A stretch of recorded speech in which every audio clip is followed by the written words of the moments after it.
আজকের রেসিপি আমলকি টক ঝাল মিষ্টি একটি চাটনি, যেটা বানানোটা খুবই সহজ। তো রেসিপিটি দেখতে থাকুন। আমি এর আগেও একটি ঝাল আচারের রেসিপি দিয়েছিলাম, তো আর সেই জন্য ভাবলাম একটু মিষ্টি আচারের রেসিপিটা শেয়ার করি আপনাদের সাথে। প্রথমে আমি এখানে কিছু আমলা 5 থেকে 7 মিনিট একটু জলে ভাপিয়ে নিয়েছি।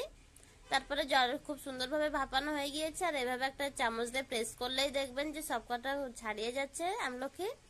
এভাবে ছাড়িয়ে নিয়েছি। তো এবার চলে যাচ্ছে নেক্সট প্রসেসে।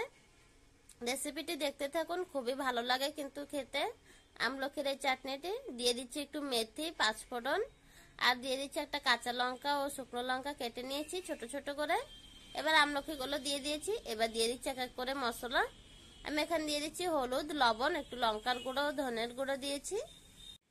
আমি এখানে যতটুকু পরিমাণের আমলকি নিয়েছিলাম ততটুকু পরিমাণের গুড় দিয়ে দিয়েছি।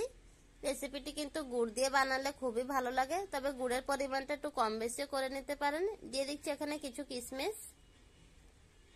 আর তৈরি হয়ে গিয়েছে আমার আমলকির এই মিষ্টি আচারের রেসিপিটি। অনেক 3 থেকে 4 মাস পর্যন্ত স্টোর করে নেওয়া যায়। রেসিপিটি কেমন লাগলো অবশ্যই কমেন্ট করে জানাবেন।